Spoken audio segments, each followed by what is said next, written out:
No, you go. Well, if you wanted to, you could go. No, but... you should go. Okay, then No, I'll I'd like you to go. Okay, we're keeping this in. I know. Oh yeah, we better. Good. Welcome to our podcast. It's called Out of Memory. Out of Memory. Yeah. So why is it called Out of Memory? So I was thinking about this. We developed this over a long night of drinking, I believe. Fairly long night. Absolutely, and I think we were going around trying to think of a way to convey how weird it is, because to introduce ourselves, I'm AJ Hamilton, and my cohort talking before is named Christopher Hampson. There you go. He can say his own name. I'm so 32 years. I know some tricks. Ah. I know some tricks. So we are basically going through a bit of a third life crisis. Like it's third not, life crisis. It's not a midlife crisis, but it's a. Welcome to the podcast hosted by cats. This is our third life crisis. We came up with it because we're in our 30s now, and things are a hell of a lot different than they were when we were young, or what we might consider to be our golden years of maybe late teens and early 20s. Yeah. And we grew up in a very analog kind of childhood. Oh, absolutely. Where TVs had bunny ears. God, and you had to phones. click the buttons to change the tubes and whatnot. And Nintendo, original Nintendo. Sure. For God's sake. What else is different? Everything else. No discs. There's no discs whatsoever. No, there weren't. I mean, there was even laser discs. Oh my God, there were. There were floppy disks. Oh, that's not the classic type of disc. Frisbees. That's the only disc that matters to me, buddy. Now everything's digital. We have already lived through essentially the dismissal of an entire medium. Yeah. I mean, we went from CDs not being worth anything, DVDs not being worth anything, and Blu-rays are just around the corner to be. I mean, there's not going to be an evolution of that. Sure. I mean, it's going to be completely digital, and then everybody's going to get taken over because people have access to your wallets and your brains. Sure, and it's not just limited to media, TV and movie and communications. And really, it's affected so much more. Medicine, how we communicate. Medicine. Medicine. The thing about it is, I think there. That's a cool ice cube in my drink. It's making some noises. What are we drinking? What are we drinking tonight? We're drinking some Glenlivet 18 from a very small bottle because that's what we can afford. That's the way we enjoy it. Yes. One sip at a time. Yes. There's so much that has changed since we've been here. I mean, my dad grew up and he didn't have a TV, and now he is in this age. That's insane. But I think our time. I mean, his was protracted over many decades. I think ours happened in an instant, and it was so much change. And I think also our society right now is so much about nostalgia that how can you not think of your childhood? How can you not think back to what your beginnings are? It's an ironic thing that we're so nostalgic, even though we're so seemingly forward facing. And it's the age of information, and kind of where I think we gravitated towards the name of our podcast and what we wanted it to be about was just that. And we ran into this problem with our common devices is we have so many things that we hold even in our brains. Yeah. Things that we remember that we hold in high regard for nostalgia, things that we have to remember for work, things that we should remember from childhood people.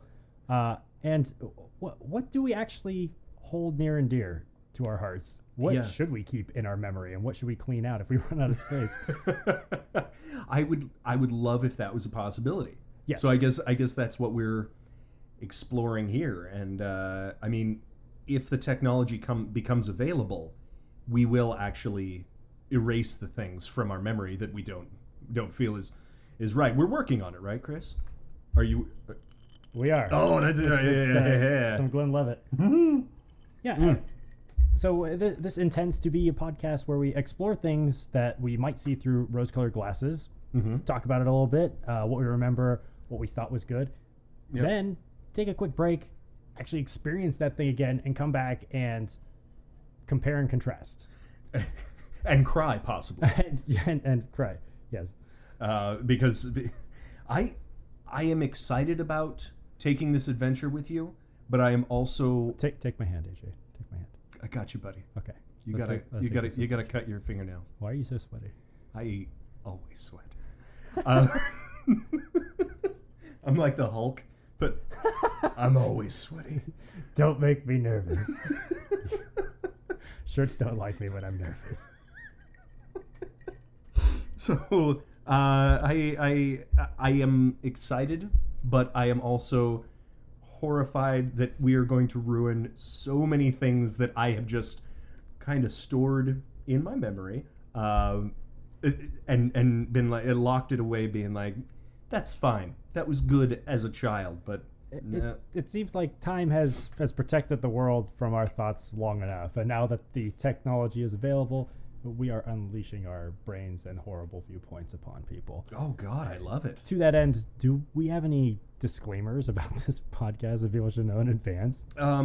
We definitely have potty mouths. Yes. We need to be washed out with soap. If you have a potty mouth, shouldn't it be washed out with a toilet scrubber?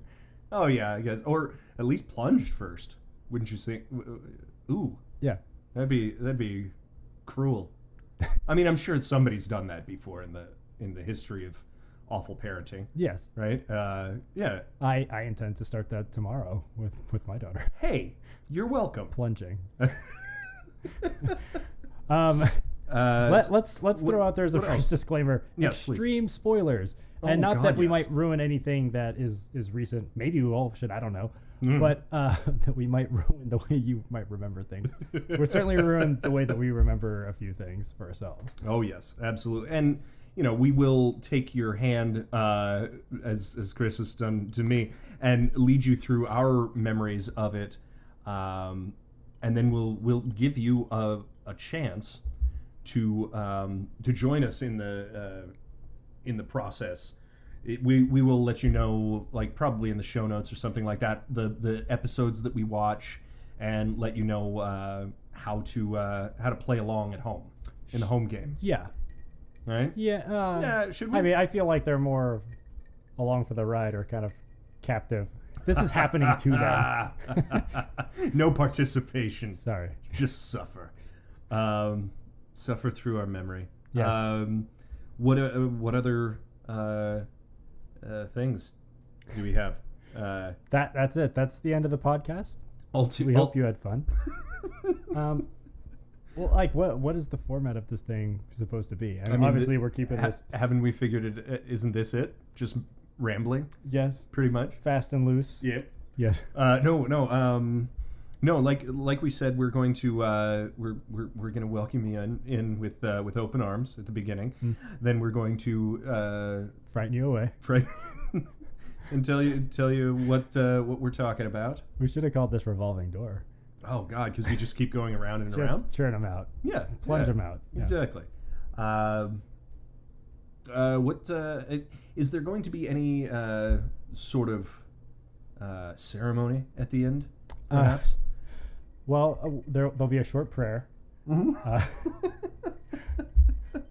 The ashes of our enemies will be sprinkled. Tall sacrifice. There you go. A giraffe or something. No, we'll decide at the end, I think, whether or not something deserves to remain in our memories. Yeah. And is it worthy? Is it worthy? Yeah. Right. Yeah. Is it worthy? I would like to come up with some rating system that maybe bears no meaning, but just a feeling like little to nothing. I give this will matter 3 in this. bat wings. Or ooh, can it be exclusive to the episode? Yes. I think that's how we should do it. It should be bespoke. Oh, bespoken? Is it bespoken? Bespoked. To speak. Toboken? Toboken? Yes. Hoboken. Hoboken. Hoboken, New York. New York Jets. New York Giants. giant they might be giants. I can do this all day.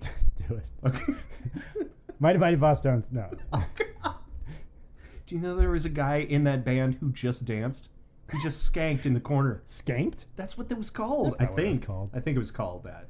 I think he was skanking backstage. No, our research team has confirmed it. Mm-hmm. Ah, yes. Mm-hmm. Silent girl on the couch nodded, gave thumbs up.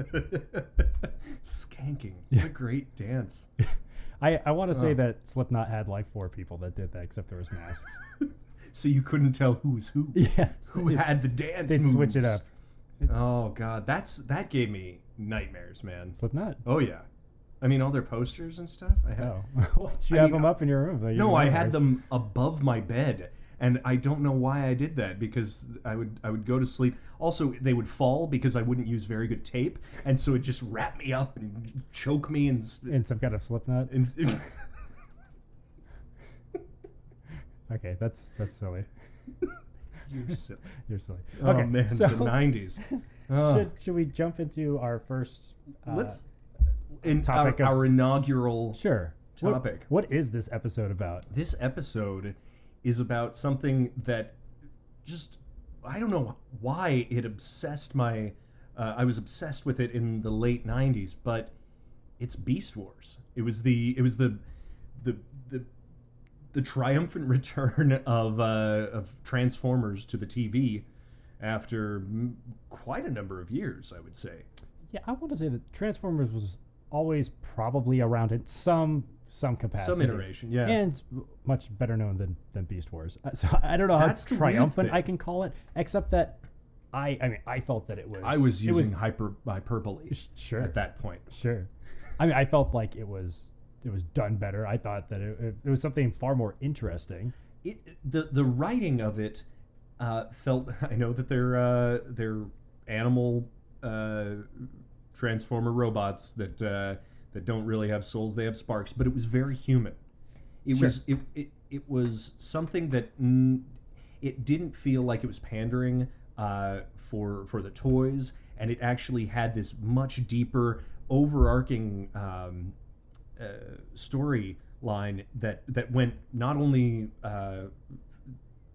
at the beginning of the season to the end, but from the beginning of the show all the way to the end of the show. Yeah, and I almost feel like it started out as the intention being that the show would drive more sales for the toys.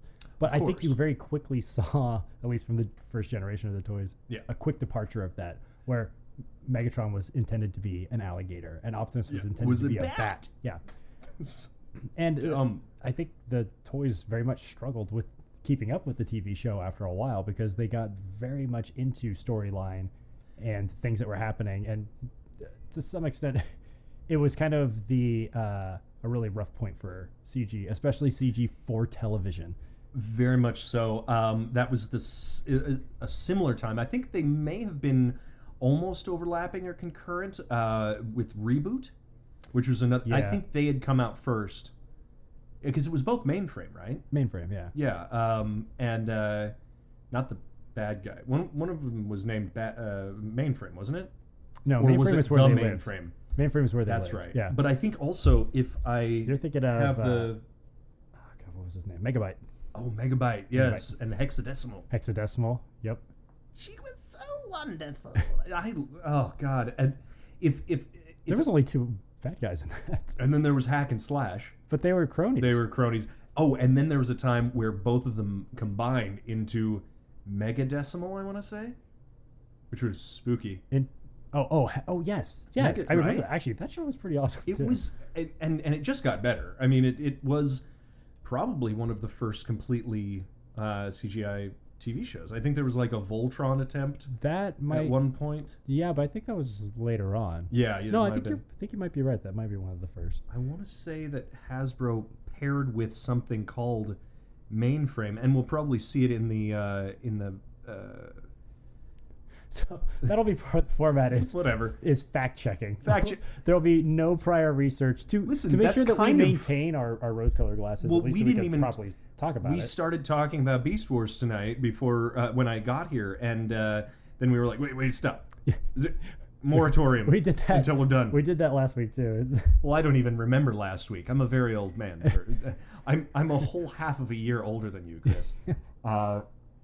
So let's take it back. Yes, please. Let's take it back even to just our heydays of this. Like where were we and like why this was such a big deal. Okay, actually, I have a great story about this. The reason I know, sorry, stories. I think my 14th birthday, which would make timeline sense. I don't know. Whatever birthday it was, the summer before Beast Wars came out, my dad got me Waspinator. He got me the action figure of Waspinator, which actually, when you look at it, it doesn't really look actually all that much like Waspinator. But again, like you said, it wasn't made for the toys or the toys for it. Yeah. It was sort of two separate things until they finally started figuring out, transmetals, that's what we're going to cash in on and stuff. But no, I got that. Then I went out and I think I got Dinobot, and there was a polar bear or something like that. And I just started polar bear, right. It was had really cool. He had the bat that came out of his claw, right? The bat that he could shoot out, and then also the skeleton claw that would come out and it would slash. I don't know. They never made that into a character. I was surprised by that. But that was another thing. I'm not, because I remember even through rose-colored glasses. Like, Season 1 was struggling as far as graphics. It absolutely was, but I am surprised they didn't go further with it, because can you imagine all of like the teams that they could have made if they wanted to sell more toys? They could have had Tigatron with the polar bear and with a bunch of other people in the North Pole, and then they could have a bunch of other people down in Ecuador or something, like wherever it is. Oh, spoilers, it's Earth. Yeah. That they landed on. So Jesus Christ, I'm all over the place. But yeah, I got really excited. I got so good at transforming the toys, and then it came out as a TV show, and I was like, no. Yeah, what? you were so good at transforming them. You had stop motion videos of them like transforming on their own and like moving around and like displaying all their weapons and shooting missiles and shit. And that was before editing software. So I would just record for a quarter of a second, then go to the next one, record for a quarter of a second, next one. Yeah. We did all the editing. We used most of the toys you had. And just of course. So people can have a little bit of backstory.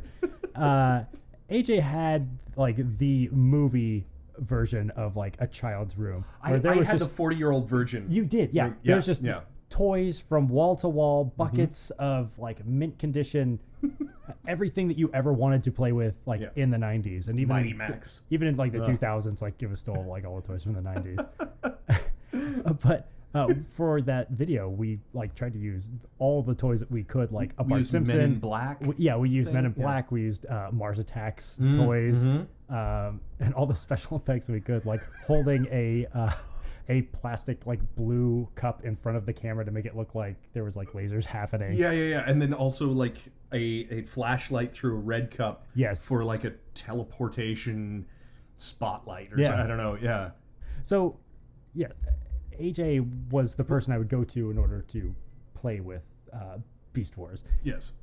And early on, when he had maybe a collection of 10 of them, I invited him over to my house for a sleepover, and I convinced him to play with his treasured Beast Wars toys outside, and he was very weary about it. Yeah. Oh, in not only in the dark but in the dirt also. And I was like, and now they're in a cave, and now there's a cave, and I dumped dirt all over like one of them. And I think it was Optimus. Yeah, and he never like had his little like chest beating action properly again. It was very grindy. His waist crunched. Yes. Every time he turned. Which, I mean, for a battle droid, I think that makes it more realistic. He's badass. Yeah, absolutely. Dirt in his gears. Well, I remember I was such a big nerd. I would bring them in a suitcase. Yes.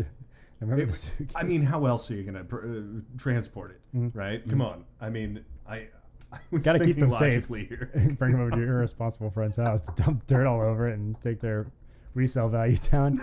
I think that it was pretty much the next day that when I would go over to your house, all of your Beast Wars were behind like an inch thick piece of plastic in front of this cover displaying absolutely them all. Not. That it's pretty true. It was probably a couple of years. Like, I had collected the entire. I had 100 and something of them. You had all of them, right? Yeah, I had every single one. I think there were a couple of. Duplicates that, like, repaints that I didn't get, or were like. I really wanted those Japanese ones that had. Yeah, they're really cool. They were really cool. They were like mechanized on the outside in the beast form. Yeah, it was almost Super like weird. they were all like beast battle damage. Cyborged. Like, yeah. The cyborg animals. I remember as those. well. I recently looked for those for your birthday, and I couldn't find them anywhere. Oh, buddy. Yeah. Thank you. That Dinobot especially, because the Dinobot was like really badass. I think that was the best one. There was also, I think, the shark and some other.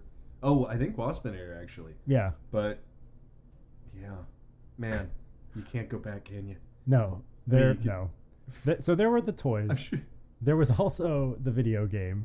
Oh my god. Which was not good. I give that 3 bat wings for sure. That was you and I had played other video games at the time to compare it to. Sure. It's shocking the money grab that this was. It didn't even look like it was made for. It looked like they put skins over something in a battle damaged land or something and just pushed it out because it made no sense whatsoever. No, and I think it might have been very telling of the kind of budget that Beast Wars Transformers had within Hasbro. Because they really did just push it onto like a bunch of kids straight out of college and make this game. And it was hard as fuck. It was bizarrely hard.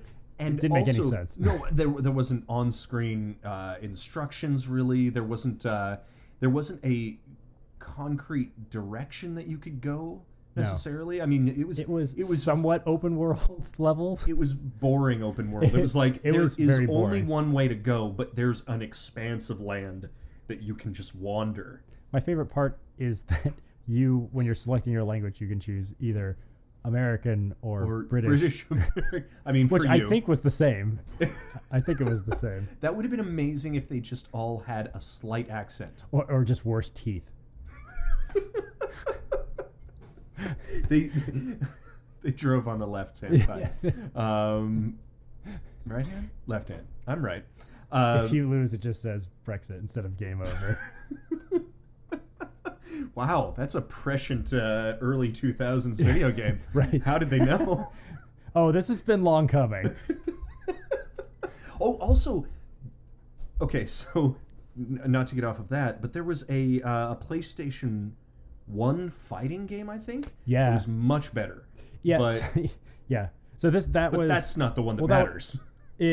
No, and it still was not very good. But yeah, it was definitely from the later seasons. It was a transmetal fighting game. Yeah, and this earlier one was just like maps and droids everywhere and levels that went nowhere, and also with an eventual boss fight. Bad guys that were not even an attempt. No, our favorite being these aliens that they just put in there for no reason that weren't in the show. It was kind of like the alien hive that from Alien.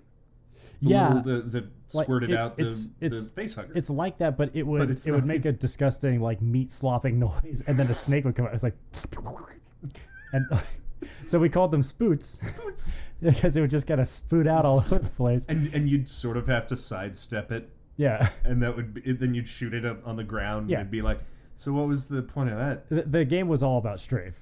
If you weren't strafing, you're fucking up. That was the beginning of strafe, man. That was important. That I'm pretty sure coined strafe. And the spoots had a bigger like mama alien that was like a Medusa with snake legs and like some kind of alien face that would crawl after you and make a terrible screechy noise. So we just called it the Spook King. The Spook King. The Spook King. I would love to search that. The Spook King. And see what we would get on like Google. Because I can't imagine anyone else has made it up. Spook King, you're going to get a hefty amount of porn. Oh, absolutely. I mean, after the 5th entry on anything, you usually get a lot of... Ooh, transmetal porn. Oh, man. I'm not a... Did you ever look up Beast War porn? Of course not. But my friend Jim did. Jim was always looking and that up. he found some weird stuff. Yeah. And he downloaded it on my computer. Jim is a troublemaker. He is. And a liar. Why do I keep talking about Jim? There's not a Jim. Is there? What was I even saying? Oh, that was Spook King. That was a time when there wasn't really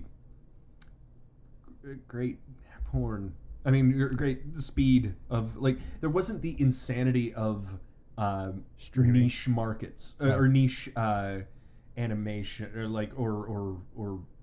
Are we still talking about porn? No, I was just there wasn't the niche groups that would do fan art. That the deviant art wasn't a big thing. Like just any type of representation of the fandom wasn't nearly as ubiquitous. Well, I think chalk that up to things changing though. Mm-hmm. I mean, with the advancement of technology and communication and social media, very quickly in the 2010s, I guess, that's when it really became prominent and known that there's a lot of people with really weird but common interests. People into fan art, people into fetishes, absolutely, furries and whatnot. Right. Not that this didn't exist, but right. I think that there was a lot more isolation to either smaller groups or just individuals, and people trying to just keep it to themselves. And people now can kind of find their tribe. And it's much very easier. Celebrated in this millennial age, if we can even. Do we have to? I hate that. I hate that we're almost considered millennials. Are we? We're on the cusp of it, and I don't. Back to it, everyone. Spook Kings, and when did you get into Beast Wars? When I got into it, did you start watching it at the very beginning?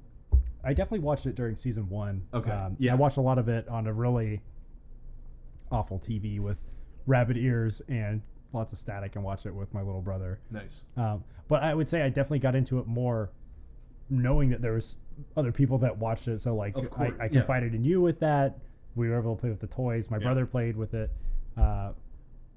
It was kind of funny because at that time, it was that era. It was the end a bit of the era of a water cooler, where you had to have seen it that Saturday or that Sunday or whenever it was absolutely doing, or you could not go to school on Monday.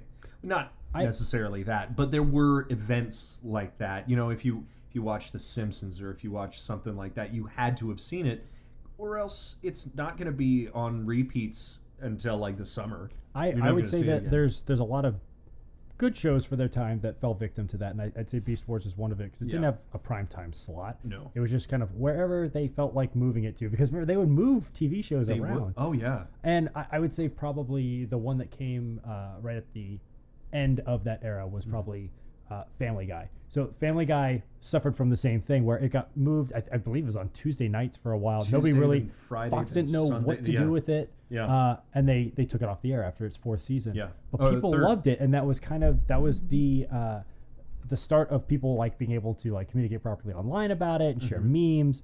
And there was enough buzz that they brought it back, and DVD sales. Yeah, and I feel like, did they bring it back on Cartoon Network first, and then Fox then took it back? They did Cartoon that because Network. Cartoon Network showed the unaired movie When You Wish Upon a Weinstein. Yeah, Weinstein, something like that. The Jewish one that Family Guy or Fox hadn't wanted to air, and then they kicked him off.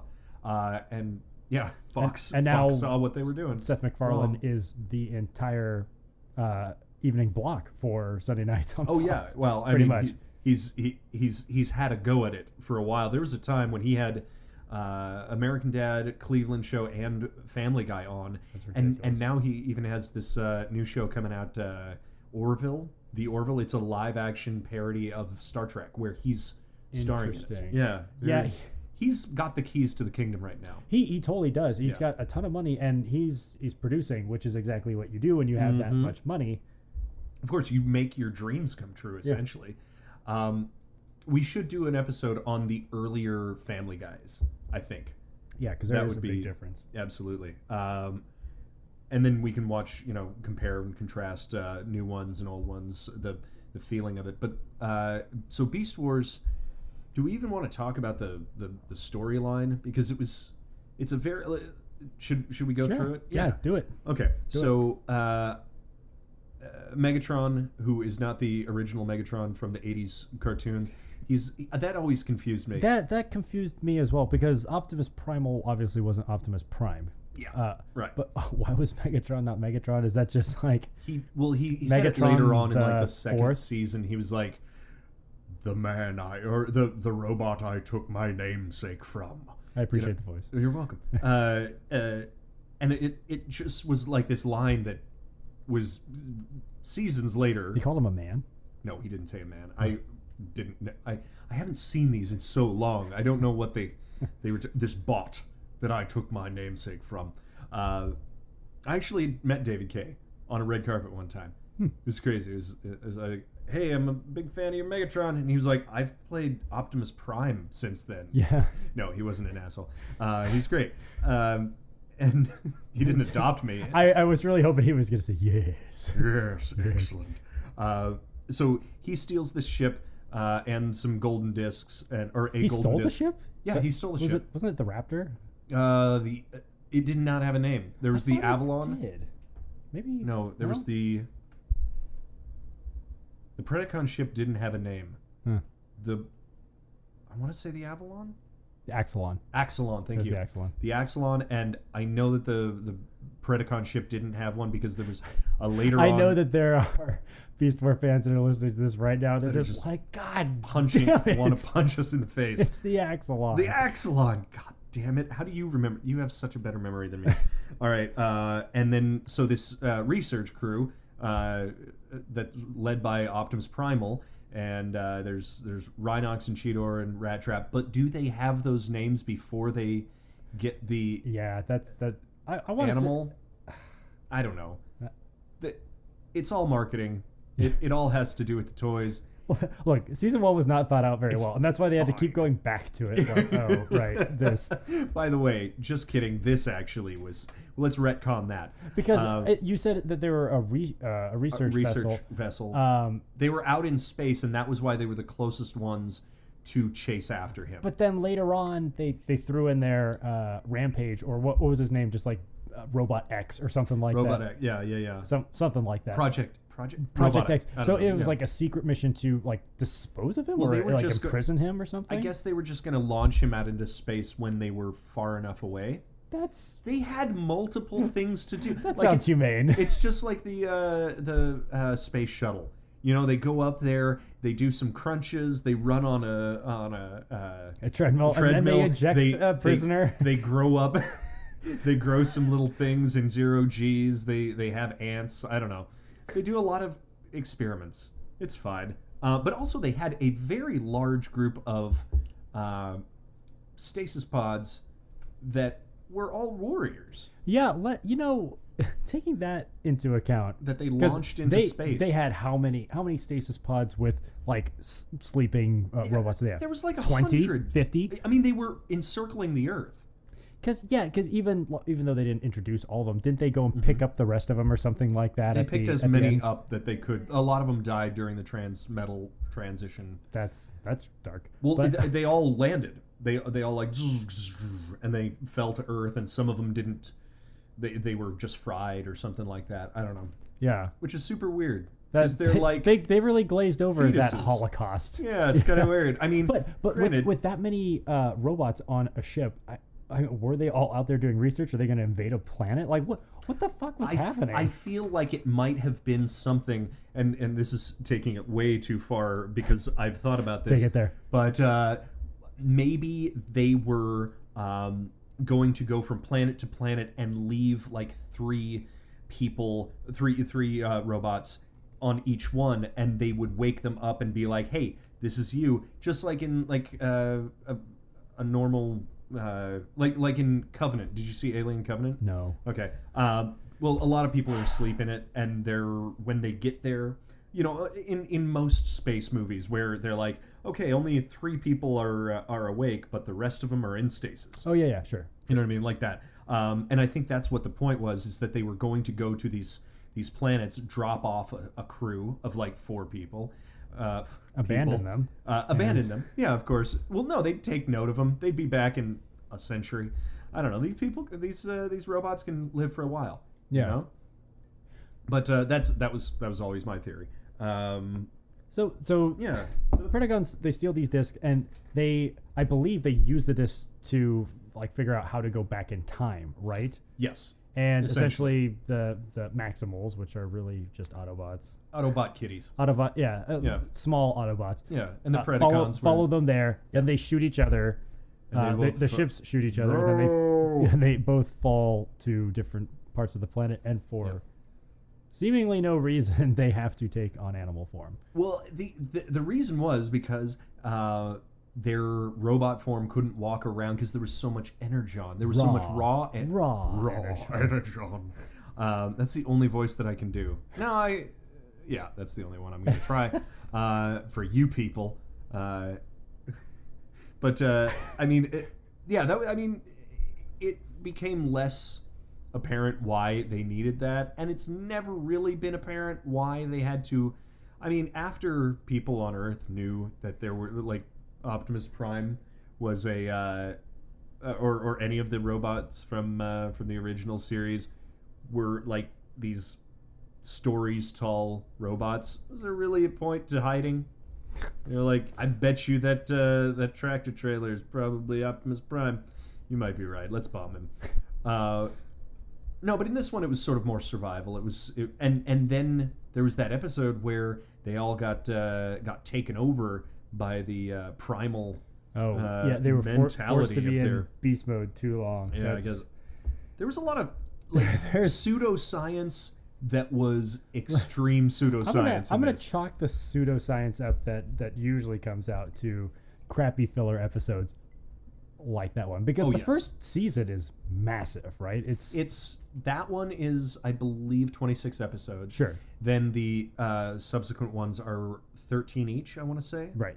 Yeah. The length that a respectable season should be. Well, yeah, or an HBO season. Yeah. Or 7 Game of Thrones. Well, no, but you think about it. You look at Disney. They used to do 65 episodes a season. Yeah. What? Oh, why? That's because they were insane. And they were trying to fill they something. Loved animation every week. No matter the quality, every week they had to have at least 2 or 3 new episodes of things, so that people wouldn't click to the next channel. And who were they competing with?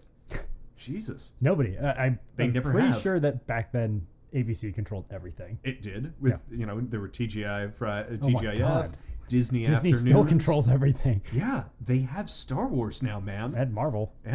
Yeah. And soon Lego. Souls. And then Google. And then NASA. Then, I don't know. Like, then the world. There's nothing beyond that. There's nothing beyond Google. No. No, there's not.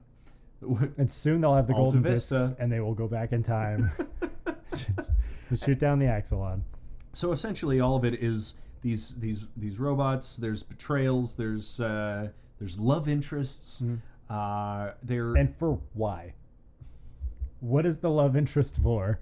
Why does Wally love Eve? Just saying. The end of this, I mean, it gets very high-minded. It gets sort of like they quote Shakespeare. Yeah. I mean, Dinobot quotes Shakespeare. I mean, semi-quotes it, but and there's a lot of twists and turns in it that become respectable. It's a good series. Well, from what I remember. What do you think? Okay, so well, yes, there are very. I think there's good writing for the most part. The overarching writing is Bob Forward and Larry DiTillo. That's pretty creators and writers. That is very impressive. Thank you. That is impressive. For the most part, there's good story writing, as I remember it. Like you say, fillers. There are absolutely shit episodes in there. Oh yeah. Even in the later seasons when like Optimus gets high, when he gets like shot with like a trank or something, which is also is insane. Why does that affect him? They don't have Is it blood. Isn't it something that like burrows into him or something like that? I don't remember what it was. Oh yeah. It's like a bee. Oh no, it was something that tarantulas has. And then no, that's. You're thinking of the bee. I don't know. Yeah. The bee. No, I don't know. I don't know, but something affects them. Is Yeah, it flower or something like that? But he gets like a giant head and he starts like singing like Daisy. Yeah, it's oh my god, that's right. It got a little cartoony. There's some wacky things.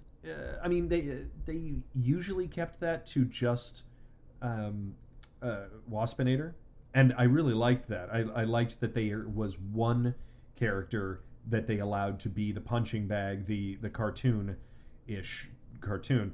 But when it started spreading to the other ones, when it started to get slapstick for Rhinox or something like that, I was like, no, that's going too far. Yeah, especially in the first one, there's a lot of like butt humor, like he got horned in the butt, or he got sat on by this. Yeah. Did anybody poop? I mean, everybody poops. Did they? I don't know if there was poop I don't think there was poop. I want to say that somebody got mud thrown at them, but it was super suggestive that it might have been something else. Let's just say it was poo. I don't know. Let's say it was. Yeah. Yeah. So there's definitely high points and low points. Yeah. Honestly, like for how big, at least I felt like it was. I'm surprised there aren't more like references to it or memes. Except I feel like maybe Jesus Raptor is might be Dinobot. I don't know if that's like the origin is Beast Wars. We'll have to look that up. But I have seen like ties to that or like references to Dinobot being referred to as Raptor Jesus. Because he does die and come back. Oh my gosh. Yeah. And there is that famous meme of Jesus like riding a dinosaur. Yes, of course. I don't know if they're related or not, but who it knows? is hilarious. I want it to be. Let's say it is. He's trapped as a raptor under Jesus always. It's fun. I like that. Yeah. I'm gonna get one of those T-shirts just for that. Thank you. I think that it honestly went under the radar and was, like you say, before the time of really. Well, I'm surprised I could find this on DVD. Honestly, yeah. I think that it's definitely not on Blu-ray. It was. I think there are. What's the point? I'm just gonna eject it into my arm, and then I'll have it always. Mm-hmm. No, I think that it was missed, and there have been subsequent. I've never seen it like on Netflix or anything like that, so I don't know if that's just licensing. I think it was like on Hulu for like a minute. Really? Wasn't it? I don't know. It was on there. Netflix or Hulu. I don't know, something. It was really quick, and then it got taken off. Interesting. I don't think there was the interest. I think that people also have had a decade of Michael Bay's Transformers, and they don't know much else. They're just like, oh yeah, it's the robots are basically props. Doesn't matter. They're just cars and a bunch of garbage swirling around. Yeah. So the thing that I respected the most about Beast Wars, and that I absolutely detest about the Transformers movies, is mostly that the transformations, a lot of them, at least especially in the later seasons, made sense. Like mechanically, that's where the pieces went. You and a lot see of every toys single turn. Followed that. Yes. Yeah. Michael Bay's whatever. It's just like it doesn't even like make sense anymore, especially with like the all spark and stuff, where things just like keep popping out of things. Like what is happening? It's like stop. They never stop transforming. They're just like clink, clink, clink. Oh, this is coming up. There's my dick. Jazz. Jazz dies in the first one, man. They are cannon fodder. They do not have any reverence for any of the past in general. No, I don't think he does. I mean, well, you saw Pearl Harbor, except for where the toys were made. Yeah, China. And I felt like they could have padded out the Beast Wars universe with a hell of a lot more characters, and just had it be sort of a mess. But they were dedicated to the story. They were dedicated to the characters, and also voice acting. Yeah. Really quality stuff, I think. Everybody was... Sure, as I remember. Yes, me too. You know what was lacking in quality was the sequel, Beast Machines, where it directly picks up may from not be named. Where Beast Wars leaves off and just like shits on everything all over it. Just I mean, turns Rhinox, the steadfast heart of the team, into an evil guy that just gets killed. The transformations are morphing. There are no transformations. Well, I guess there are transformations of the things that are still robots, but like the weird Zen spiritual like thing that happens to the remaining Maximals, like is stuff awful. Sucks in, and then light comes on, and then it pushes out in a different way. It was lazy in a lot of ways. It was so lazy. Yeah. I mean, and very dissatisfying. Let's just even for that time when maybe standards for writing was not very high. It had to have been different people. Well, also it was Fox bought it up. Rather than it being, I think it was that's right, because then it went Saturday morning. Remember, it used to be UPN. Yeah. And then it moved to Fox. You're absolutely right. Yeah. And they totally destroyed it. And then they were like, I don't know, what is this going to be? Some sort of eco-friendly thing? Yeah. That fulfills our quota for the week. Well, they're animals. They love plants. And then there was a plant transforming Maximal that basically, like, do you remember that? Yes. Wasn't it like a rose It was a rose plant, and then she like turned around and then she was different. It made no sense. It was so stupid. And then there was a bat. Well, they also had they finally got their bat in there. Yeah, they did. Well, they also had to say their mantra in order to transform. What was it? No, I'm not saying it. I don't want to say it. Come on, Chris. I am transformed. I am transformed. Yeah. That's the worst. God. Oh, it's embarrassing. All right. So it was worse than Maximals Maximize and Predacons Terrorize. I can still stomach that. I can't. Yeah. I mean, if it's not. Actually, they got better over the times. It used to be like a team cry. And then it just seemed like, this is just something that they should do. Did it. Yeah, they just mumbled it under their breath or something like that. It wasn't a whole show of it, but it brought your attention to it at least to appreciate all of it. My God, the Transmetals, especially their transformation, seeing like the pieces roll back of the vehicle modes and stuff, that was awesome. Yeah, no, they did a damn good job. Yeah. I think the only thing that I still remember as dinging the show for, even like back in the day, was they definitely played with scale of characters a lot, where like sometimes they were bigger, sometimes they were smaller, whatever it took to fit the set that they needed them on with the characters that they had. Yeah, Dinobot could be like 12 feet tall. Mm-hmm. Or he could be about the size of Rhinox, or Rhinox could lift him up. Or it was. Oh, and then when Optimus turned into Optimal Optimus at the very end, he was like a building. Yeah. And then luckily, the Axelon had been destroyed. He was Autobot size, right? Yeah. I mean, he was mid-size in between. Yeah. But God, they went through a lot. God. Yeah, season 3 seems like it moves really fast. I think they wanted more time with it, especially because they were trying to do Transmetal 2s and bring Dinobot back. I think they may have thought that they were going to get another season or not, but they had to like finish the remainder of it off, and they were like, oh Jesus, we didn't get renewed or something like that. I would have loved to see a 4th season with these guys and known where they intended to take it, rather than the idiocy that was Beast Machines. Yeah. That doesn't even exist to me. It really doesn't. I'm trying to think of some kind of equivalent of somebody buying up a franchise and just completely ruining it. Michael Bay. No, I'm just... Arrested Development. Kind of, right? Sadly. Yeah. Hey, Netflix. And it's so surprising because Netflix does such a good job. It does, except it's got to have some faults, right? And the fact is, none of them were in the same room. No. most of the time. It was impossible. It was an impossible feat. Yeah. Yeah, it really was. And because all of them have moved on, all of them have had varying successes throughout their, not varying, but multiple successes in all of their careers, which is great for them. But then you can't really get that magic spark back, because it was when all of them were in the penthouse.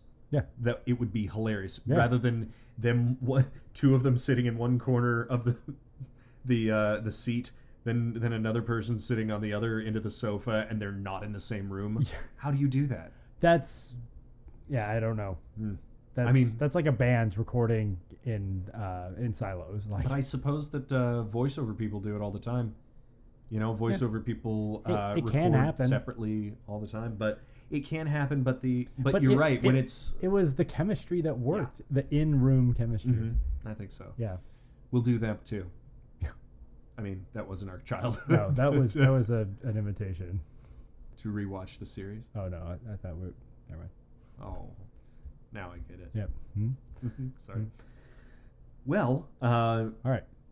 Have we gone over it enough? I think we've gone over a lot. Who's the weirdest addition to the or in general the character that you liked most and liked least? Okay. In your memory. Okay. Just as something to take us into it. There was a lot of like one-time characters that were just weird, like that panther-headed bounty hunter that came in that one episode. Yeah. Well, I liked him because he was sort of an echo. I am hurt. Yeah. I liked Ravage because he was an echo from the Predacon day, or the Decepticon days. He was one of the tapes that would have gone into Soundwave. I see that. I did not know. Yeah, and he actually at one point turns into a tape, and then goes into the ship that he's on. Awesome. And then controls it. That's a good callback. Right? And I have tried to find that. They actually made a Ravage figure, and it's like never been under $200. And I'm like, I can't do it. It's because it's all handmade. That's why. No, it's wide release in Japan, but I can't do it. I don't live in Japan, Chris. So, least favorite character for me, God. This is kind of. Oh, actually, I'd say Inferno. I couldn't deal with it. I couldn't deal with the whole simplistic. And I still don't remember. Did he live to the end or not? He was drums at the end.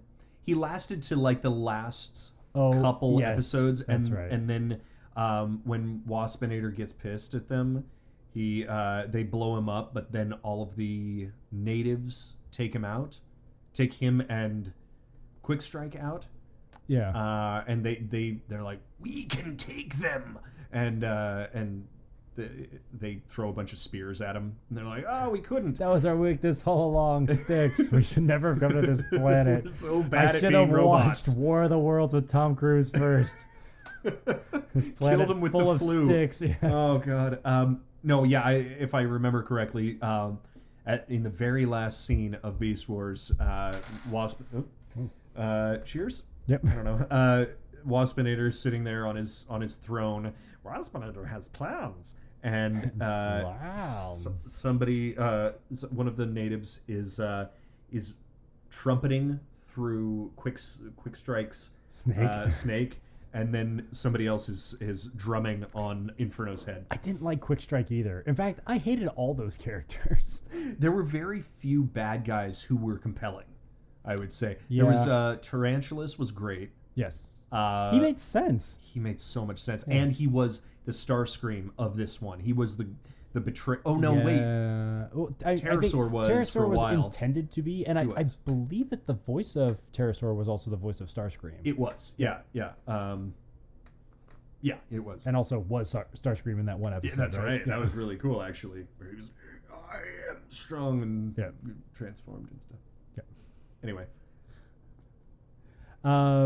A favorite character? Yeah. I mean, Dinobot. I mean, He goes through such an amazing transformation and he's very predictable, but like his character arc is really cool. He's very conflicted the entire time. He's always butting heads with Optimus.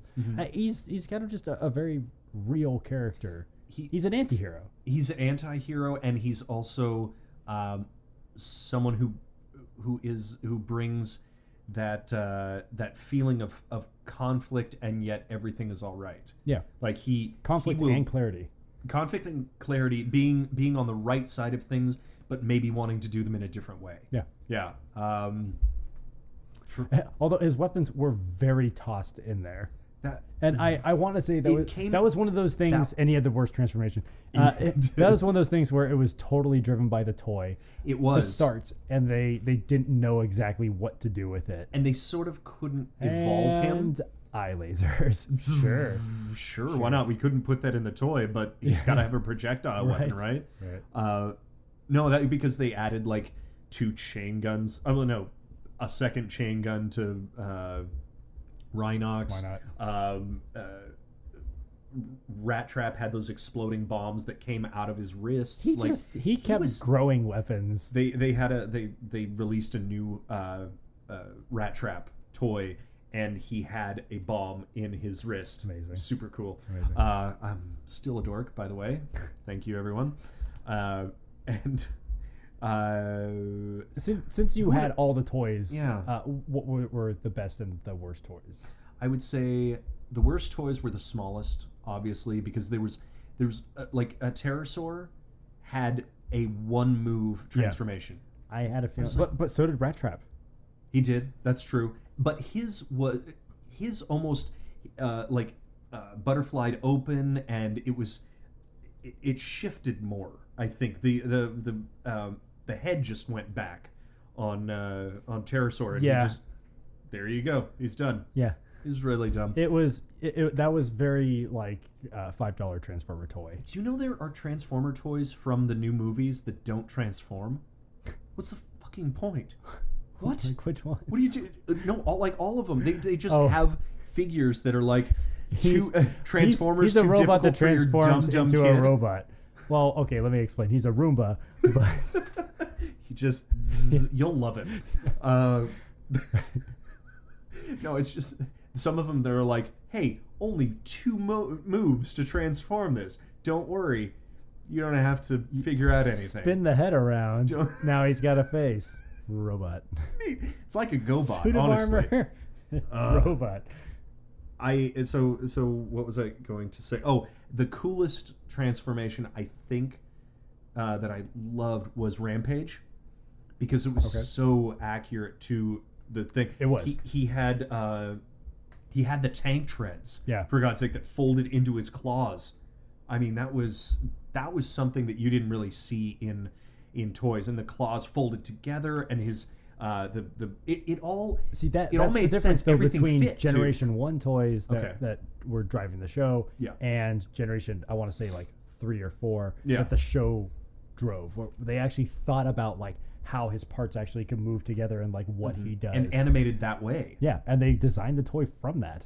And there are we were actually talking earlier about the Masterpiece toys, and they are going back, figuring out how those on-screen transformations of the earliest toys would have worked, and making them work that way. Yeah, it's the weird fandom of it is everlasting, but it is very, very limited. Well, and now nobody knows about more it. alive than ever because of the internet and people being able to connect on that. And the people who grew up with it now have bank accounts. Heyo. Cheers. Yeah. I think I thought you were going to say Optimal Optimus just because he had 4 modes. But some of them were just like... He did have a very phoned-in tank mode, which was basically plain mode, but you just put the arms together. Yeah, exactly. Yeah. And basically that was just him laying down. Yes. I mean, it was him in I do that. I at least have 2 modes. But do you have wings as well? No, but when I lay down, I do put my hands together. It's supposed to be sexual. It's just... sleep better that way. I thought you were praying to Yeah. Oh. to the east. No. Oh, God. No. Well, I think everybody, if you're ready, we're ready to watch some Beast Wars. Yeah. What do you say, Chris? I think we could do that. I think the plan is to maybe watch one that we think is a good one, one that we suspect is a bad one, probably one that's early, one that's late. Yeah, and then just try to make an assessment. Let's do this. Yeah. It's all right. This is exciting. Yeah. All right. We'll be right back after this. Out of memory. Oh man, gorilla versus dragon, a tale as old as time. Oh man, what a stark wake up that was. Yeah, I listen. This will absolutely always hold a place in my heart. But if you look at it critically, apparently, it's not that great of a series. Technologically, at least. Sure. I mean, well, let's take a step back. So yes, please. Here's what we did on the break. We watched 3.5 episodes throughout the series. We decided to start with one episode that we felt was particularly probably bad from our memories from season 1. Call of the Wild. Call of the Wild. Yes. That's where they're all the Maximals beast modes take over, and they all have to learn to live with their beast side and their robot side. It's really dumb. The animation is incredibly bad, and just the growling for half of it. Yeah, that's just all there is. Pretty much. Yeah. Girl on the couch was very confused by it. She said, "Oh, I remember this show. I never watched it. Why is it like this?" Yes. Then we watched a episode from season 2, Code of a Hero. Code of the Hero. That's where Dinobot dies, which it in many ways is still a very well written show. It's bookended well, and I feel like it emotionally for a 22-minute show about robots, it connected with me. Sure. I know that he's over the top and everything, and a very, very honorable, very melodramatic way. But I mean, if you watch the whole series, if from what I remember at least, it really it draws to a good close. Yeah, for his character. Yeah, starting with his immediate treachery from the very first episode.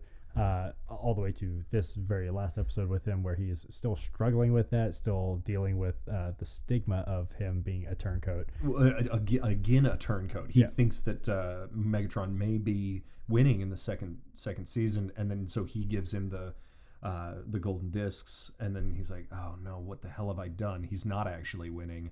I should have been true to myself and true to my new allies." Yeah, but.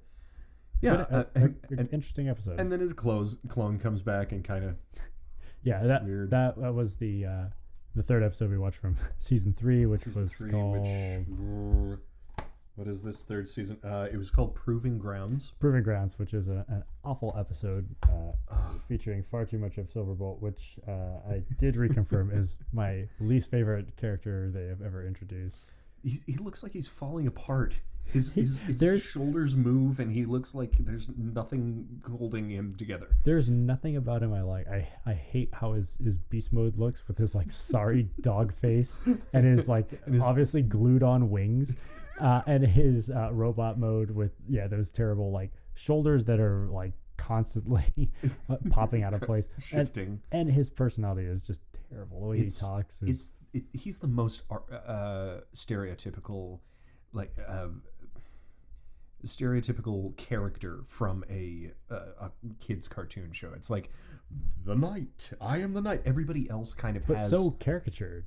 Yeah, exactly. Yeah, it's like a Chuck Jones, like the Dover Boys. Right. Yeah. It's not none of the every one of the characters at least has like a quiet moment maybe here and there, or a deceptive moment or something where you see a little bit of they're not just a catchphrase, even though most of what Rat Trap does is catchphrase. Yes. But no, it's he's awful. I will give that to you. Yeah. But 3 out of the 4 characters that Scott McNeil performs are good, which are Rat Trap, Dinobot, Waspinator. Even though Waspinator is a one-note fellow, he is. But I mean, at least that was early established. And that was what he was supposed to be. Yeah, exactly. I like Waspinator a lot more than I like Silverbolt, though. Well, and it's hard because enemies are easier to do one-dimensional or two-dimensional. You know, when it's the people that you have to spend time with, the bots that you are on the side of, the protagonists, and then you're like, yeah, why are we listening to you? Why are you part of the team? You are very annoying. Yes. I don't want you here anymore. Yeah. Let's go over some stark realizations and wake-up calls from our nostalgia. What did you catch first? God, well, I mean, the animation. I knew it was gonna be really, really bad, just because we're very spoiled by today's standards. Oh, of course. Well, I mean, I just watched War of the Planet of the Apes. Yeah. Oh, my God. So Andy Serkis's performance in Beast Wars not as good. He tried though. The thing that I kept screaming out while watching these episodes is, okay, so why wouldn't they just kill them at that point? Because there's so many moments where either the Predacons have an obvious advantage over the Maximals or vice versa. And it's like, and sometimes people just straight get their heads blown off and then come back the next episode. It's like they're indestructible, or like there's some kind of like primary code that is still there, like, oh, we won't kill humans. Or each other, I guess. I guess. And also even Code of the Hero. Like the only way that Dinobot actually dies is that he overrides his own code and avoids going to stasis lock to save his life. I guess that's what everybody else does. Like all the other bad guys, because all the other bad guys are fucked up. I mean, he blows the head off of Inferno. He shoves Waspinator in the cannon of Rampage, which apparently backfires, and a bunch of he cuts Inferno in half. Yeah, and yet he's the one who dies. Yeah, sure, that makes well. The one thing I will, it is a cartoon show, and Girl on the Couch was also saying that this is a little above. She was like, "Is this for kids?" And I think that actually might have been its downfall, is that it was a bit high-minded. It did have the action and everything like that for kids, but it was a bit deeper than most stories are. Betrayal and an overarching storyline. Which would work now in this period of time where people stick with stuff or binge watch, but coming to it week to week rather than like an Animaniacs or a something like that where there wasn't an arc. Well, I was gonna say, I would say that this is a very 90s thing to do, where the writing goes over the heads of the audience, and I would say that even Warner Brothers cartoons like Animaniacs or Freakazoid, or Pinky and the Brain, Historia. Historia, yeah. Is that Hysteria? No, Historia. Historia? Hysteria, maybe. Hysteria, whatever it is. HISTOR. But a lot of it is like, seems like it was just for the producers and the animators, like or Spielberg. Or Spielberg. And I think the only thing that tied that to being a success is that there was lots of singing and obvious and goofy boing boing. Exactly. It's like the next generation of Looney Tunes or something like that. Yeah. And even Beast Wars has some of that, which is awful. We were just watching. I mean, the very last episode that we sort of skipped through for the best moments was Master Blaster, which is a real weird. I mean, you read through some of these titles: Optimal Situation, Deep Metal, Changing of the Guard, Cutting Edge, Feral Scream 1 and 2. They're great, but Master Blaster is the one that we finally get the Dragon Megatron in, and in that there is Waspinator gets flattened to paper thin. Yeah, comically. What's this? Optimus is malfunctioning, and everybody's. It's more slapstick than I remember. or care to remember. It's more slapstick there. There's some very violent things that happen. Yeah. That I don't know. I guess just like I guess if people were dying left and right, then it would be. Oh, and I mean, yeah, there's like 6 or 7 on each side, right? So I think it's a bit lazy, but it's a bit kids not being able to handle murder, and also a bit lazy being like, oh, we got to go back to the status quo for the next episode. Like, we can have these big deaths every once in a while, but we have to sort of have that bounce back, that reset button at the end of each episode where, oh, people got out of that, but they could have been more clever and said, this is why they didn't kill him, or there was there were a lot of times when there should be hostages a lot of are used. checkmate moments, I would think, right? Well, there's a lot of times that hostages are used where they don't have to be hostages. They could just, they're like taunting them, and they just give them enough time to get somebody else into position to kill them. You know, there's a lot of hubris, I'll say. It's very Greek tragedy. I mean, that's kind of what it is. The only straight up murder is actually at the end of season 1 where Optimus gets sabotaged and blows up. But then Rhinox visits Robot Heaven, much like Sam Witwicky, and leaves some kind of breadcrumb trail for Optimus's soul. To awesome return at the beginning for marketing purposes. Okay, and so like that. Yeah. So there's obviously a lot of flaws with this show. Of course, And one thing that you brought up was those who turned transmetal were ones that didn't come out of a stasis pod. Correct. However, okay, go. When Optimus gets sabotaged and killed, murdered, homicide. You're going to point out something that I just realized. Yeah, because they bring his spark back into a stasis pod, and he comes out as transmetal. Oh my god! So what the fuck, dude? Well, then that means it's tied to their sparks. That's bullshit. I know it is, but that's the only explanation. Okay. And what I say, I'm gonna pull something right out of my ass. No, I don't get it. No, that is an excellent observation. Just saying. No, you're right. No, that's. I mean, whoever's listening to this and still listening to this understands that theory, and good on you for putting that forward. What else do we love or hate about this? What holds up to you? Does the storyline? I feel like from what I remember, and all of the betrayals and the interesting back and forths, the different factions of everybody. I was always engaged, as much as I knew that it was a cartoon and that there was goofy parts to it. I was always sort of interested to see how it all turned out. Yeah. There was definitely enough writing, and the stakes in some episodes are raised enough where it's very interesting, and there's a lot of anticipation going on. I'd say things that held up, at least from how I remembered it, was the jumps in animation from just 1, 2 to 3. 1, 2, and 3. Yeah, I mean, like 3 looks great in comparison. Obviously, by today's standards, there's still problems. Oh yes, The scaling issue is definitely there is no accountability there. There's scene to scene.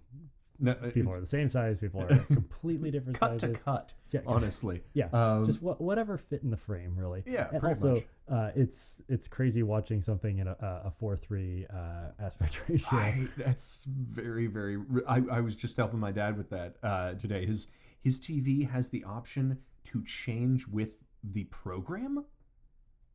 What does that mean? Like, I don't know. Like, you can either just do it 16:9, or it's set to program, which I would assume if it was shot in 4:3.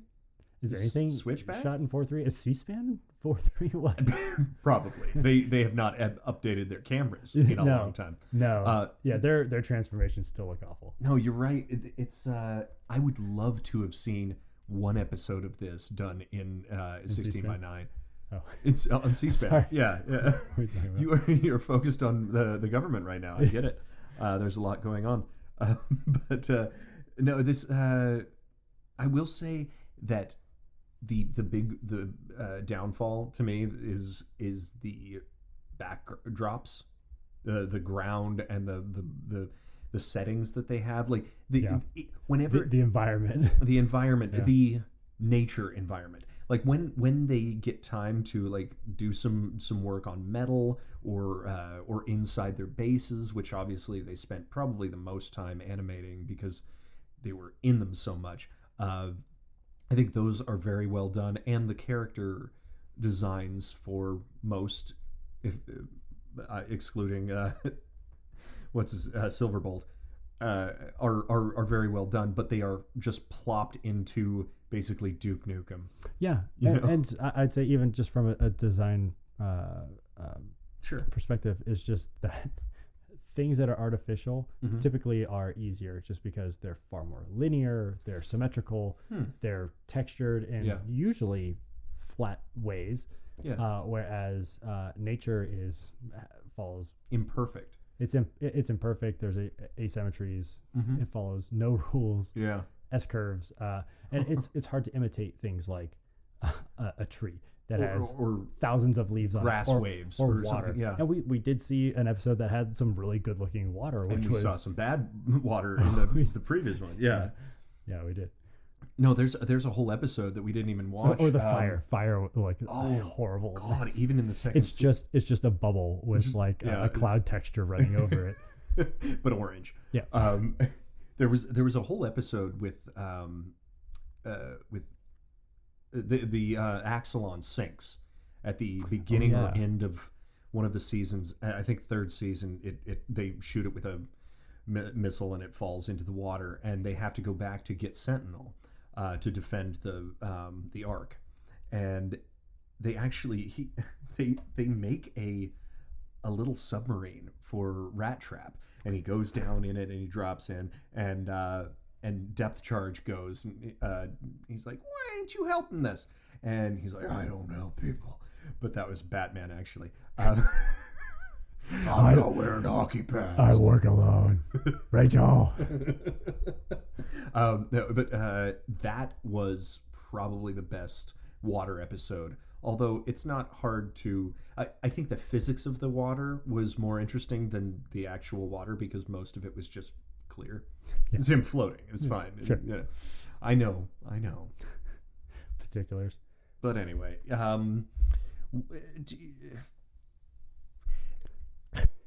if those are sounds. If this were to come out today, and they accepted their, if you'd never seen it before and they accepted their flaws, they were like, we just don't have the budget. This is as good as we can do right now. Do you think people would watch it? It's hard to say. I mean, like, let's even say it's thrown on Netflix. Like, what kind of a rating would it have if they were still doing star rating? Right? Why is it just up or down? I think it would take some huge dings. But I think it's unfair though, because you're putting it against contemporary writing, which has come a long way, as opposed to, like we discussed with the writing in the 90s, where it's kind of just over the heads of the audience. It's more for the people writing it sometimes. Very much so. But I still think it holds up, because I've still seen some crap come out on Netflix. I don't even know what it's called, but like there's a animation about like criticize anonymously ninja frogs or something like that. Of course. That live in the wilderness, and it's awful. It's really bad. It's animated somewhat well, but well, I mean, just the machines that they have now make it easier to animate, I think. And the cut and paste that you can probably do with texture. Well, they were inventing along the way, I'm sure. Yeah. No, I completely imagine that. And I love, I think this was the perfect medium to do Transformers in. Yeah, I really absolutely. Think that the fact that you could see it from any angle, and a mysterious prequel, really a surprise prequel. You don't really even know that until season, like halfway through season 2. I think so. Or they're really on Earth. Yeah. I mean, there's hints at it. Obviously, they're the same kind of animals, but you don't know they went like back in time or anything like that. Yeah, and then they finally at the end of season 2 they find the original Transformers, which was, I mean, if you can point to me a better homage to a previous property. You know what I mean? Like it's just it wasn't disrespecting it I don't think in any way, at least not for me. How about the prequel to The Thing? Did you ever see that? Fits perfectly. Did you ever see that? Yes. Yeah, that was really impressive. Actually, very The Thing, which was came out when sometime in the 80s. Yeah. Is a really incredible movie because there's so much mystery, intrigue, and like little tiny details that lead you to believe that this could have happened here. That is answered in that prequel. That's really fucking fascinating. Absolutely. And even the original director, when the new team came over and said like, yeah, we want to take this on, he said, like, good luck. That was like, I feel like that was my masterpiece. Yeah, and I honestly, that is a good pull, because that one is it's very rare that you can take from something and also not just do an homage, but meet up with it. Yeah, meet up with it and live within the same essentially universe. I'd say it was of the same caliber. I would say like so. It didn't rely too heavily on CG. It was gross and fascinating and freaky, and it was still mysterious as to who the thing actually was at that time, or who was an alien. Who do you think in the original one? Yeah. And it ends with the wolf getting away. Yeah, it's fucking crazy. Oh my god, amazing, really. In the original, I love all of the fan theories on the I've watched a ton of them on the Thing, and I love the idea that that's an unused Molotov cocktail at the end, and it's not whiskey that he's passing him, it's gasoline. Interesting. And the guy just drinks it and doesn't know, so he proved that it was the Thing. Interesting. I that's probably my favorite thing ever, because you can actually. Somebody also pointed out that Kurt Russell, is it? Kurt Russell. Yeah, Kurt Russell, big not smoke, but his breath. You can see his breath, and the other guy, you can't. Whoa. So, whoa. I like that we get off on the Thing, but anyway, the Thing always gets me. Yeah, but Optimus Prime and the Ark and the other Autobots and Megatron in the third season being there, I thought was a great way to meander through the old properties and the old characters and not affect them without their whole existence. You know, they put them right back into place.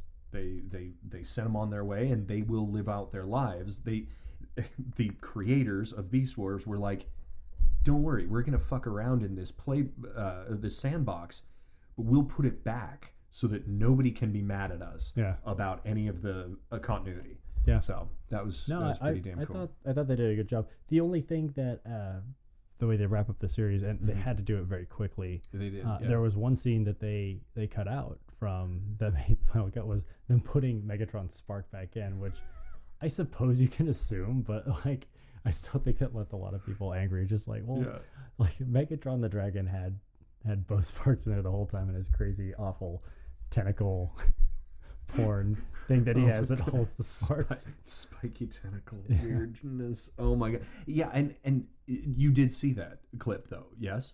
You've seen that clip? No, but I've read about it. Okay, it's not rendered. What's whatsoever. nerdier? What's nerdier, seeing it or just like reading about it?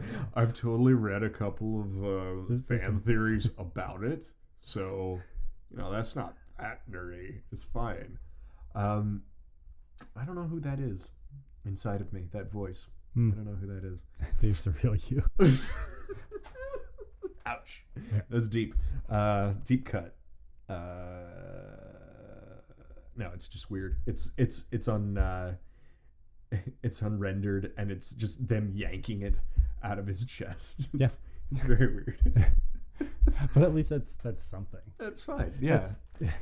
There's some things that you can assume that it happened, but still, if you don't show the audience that at least something leading up to it, it still kind of leaves them like, well, what the fuck was that about? Like in The Dark Knight Rises, how the hell Bruce Wayne gets from the desert, wherever that is, back into Gotham, which is under siege and guarded by all of Bane's men.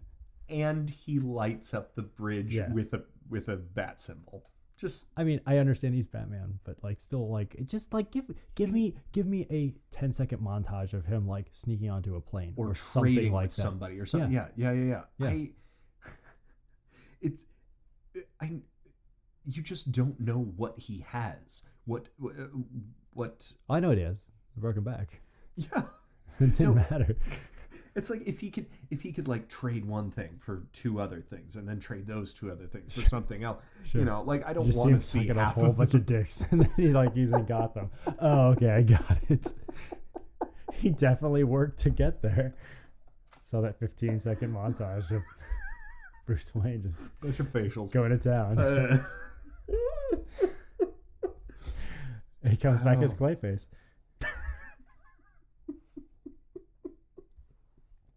I kind of fell apart at the end there. God damn it, that's perfect. I think that's a wrap. I think that's good. Do we have any other geeky shit to talk about with Beast Wars? Sure, all the time. No, I know. We could revisit it. We could do season by season. Oh, I know. And we might. No, we probably won't again. No, I mean, we shouldn't. I'm glad I have these DVDs, but I don't know when I'm ever going to watch them again. I'm very glad we got this opportunity. I really am. Yeah. Because it brought back because I watched these multiple times when I was young. Yeah. They did have repeats, but they didn't have, DVD. Oh no, I taped them. Remember that? Yes, I do. Oh God, what a nerd. Tracking is a thing. Get him out of here, dude. Why are you friends with me? You're the only one who will listen to my bullshit. And you mine. Yes. Thanks, buddy. Yeah, you got it, dude. Well, that's out of memory. So, I mean, is this worth keeping in your memory? I think it's indelibly there. Okay. Honestly, it's not that it affected me or like changed my life. Although I think I will change that. There are a couple of vocab words in here. I know it's a weird little thing, but like he says, Dinobot says, a deed which is done cannot be undone, but it may yet be mitigated. And at the time, I didn't know what mitigated mean. And he also says myriad, and they did not dumb down the lyrics, the language. So I am thankful for that. I think that it, as much as it's a cartoon, it got me thinking in a different way. Yeah, and I wonder what different writers they brought in episode to episode, because I mean, typically they have a team of writers, and they each will take a few episodes throughout the season. So that one in particular is written well. Absolutely. And for you, Christopher, would you keep it in your memory or wipe it? Yeah, totally. I mean, I don't think that I could get rid of this, nor would I want to. There's things that I think about from the show. Yeah, quite a bit. I think about that weird plant that throws that little spike ball and hits Dinobot between the shoulder blades. I don't know why, but every time I come across weird plants every once in a while, just in this like crazy rural yard that we have out back of our apartment. Yeah. I'm very wary of plants. And, thank you, Beast Wars, for that. Are you a Transformer? Are you gonna throw that at me? Are you Optimus Prime? Are you Optimus Prime? Hey, Mark Wahlberg. 2 Mark Wahlbergs. That's amazing. How are you guys doing? Say hi to your mother for me. And with that, I think that's out of memory. That's out of memory. Thank you for joining us. We will be back with something else. Something else. Plucked out from our heads, and weighed in on. Yeah. Deciding. We are the deciders. Apparently of our own memories. I guess that's only fair. Well, thank you if you made it all the way through this podcast and weren't frightened away. I'm Christopher Hampson. And I'm AJ Hamilton. And this was Out of Memory. That's Girl on the Couch over there. And good night. Good night.